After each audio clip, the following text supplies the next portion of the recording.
Who hasn't heard of Black Girl Magic, the hashtag that defines the powerful influence that black women have across platforms ranging from women's rights to popular culture, the nation's economy? Well, Nielsen has just released a report called African American Women, Our Science, Her Magic. It breaks down some of the achievements black women are making, including the fact that they control most of the African American community's $1.2 trillion in spending power. Black women are trendsetters for women of every race, buying brands that reflect their style, and most say they are more likely to buy brands that support a charity or cause they care about.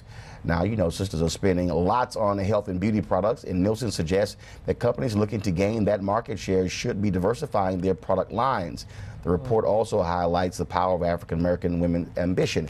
Black women are majority owners of more than 1.5 million businesses with over $42 billion in sales. Let's go right to Cheryl Pearson McNeil to break down this particular report here as well. For Cheryl Grace Pearson McNeil, I forgot she got 4 names. Just Cheryl Grace. Lord, she got so many names, y'all. It's unbelievable. Cheryl Grace. Just so many names. Senior Vice President with Nielsen. Her title used to be longer. Now her name got longer. Her title got shorter. All right. So Cheryl, let's talk about this report. Now, you've done different reports in the past looking at viewing habits, things along those lines. Why this year focus specifically on black women? So, you know, being a woman is great.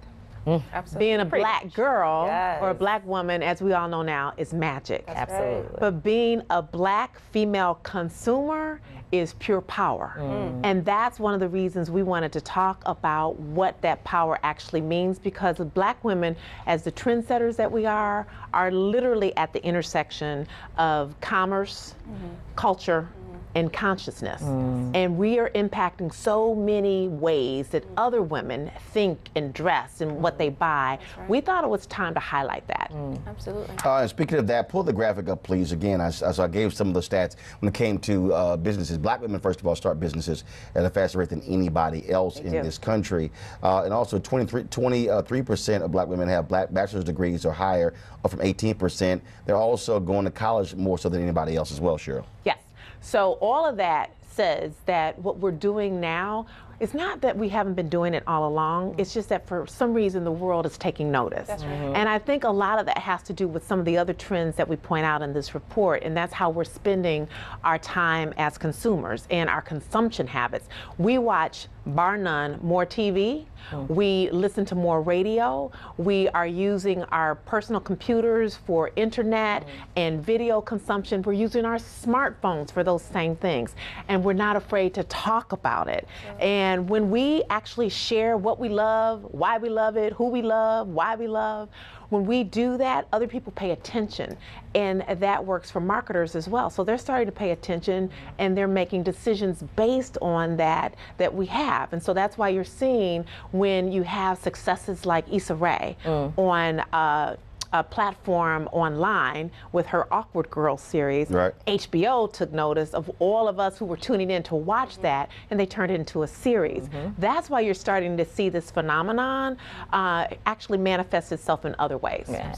And I think about even our voting power, right? Like how we used it in this presidential election, and it just makes me think about the idea that people really do need to focus on what black women can do when we come together and decide that we're going to support anything, any person, and we're not always respected, and that's something that we have to change. And I think we change it by deciding where we're not going to spend our money also. So it's not just about pouring in, it's also about holding that dollar back, especially if it's a corporation that you don't feel, or any particular entity that you don't feel represents your interests. Absolutely. If you aren't using all of this power for good, shame on us. But I do think that we're starting to see that we are using it for good, and I think millennials are actually picking up on it as well.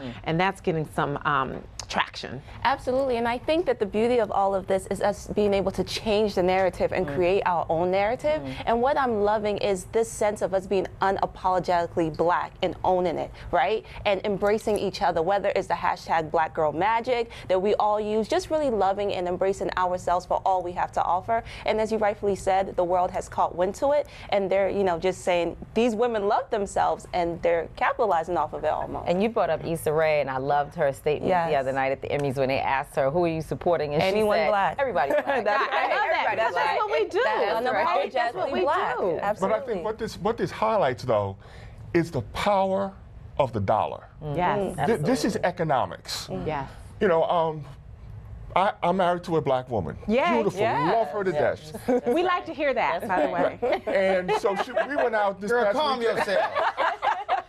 And so she wanted to get some of the Rihanna makeup. Yes. It is sold out Yeah, that's across the country. That's right. You can't buy it anywhere. That's right. So I think the darker larger shades. lesson that now, any of the shades, they're all Oh, gone. wow. All the shades. They're all Yeah. the shades. I was gonna say So the I same think thing. one of the larger lessons that we need to take from this, not just for black women, but for the black community, is our dollars matter. Matter. And we can drive a lot of conversations simply by how we spend our dollars. Final That's comment. the importance of doing the report. It's why Nielsen's been doing these reports for the last 7 years, because I saw all of this information coming across my desk, and I knew that businesses needed to be more aware of it as well. And Nielsen's been doing it for 7 years now. So All right. Where can folks Great. go see the full report? go down to Nielsen.com and download the full report, NIELSEN.com, and it's there for your asking. Weekdays on TV One. I will never lie to you. Oh my God. Roland Martin, He doesn't want to talk to us. He wants to ignore us. uncensored, Hell no. That ain't gonna cut it, boo. unapologetic, No, that is fundamentally false. You are wrong. He unfiltered, wants an America where we all look alike. He ain't talking about black people. unrelenting. You better go work out, because you got a fight on your hands. News One Now with Roland Martin. Weekdays at 7 a.m. on TV One.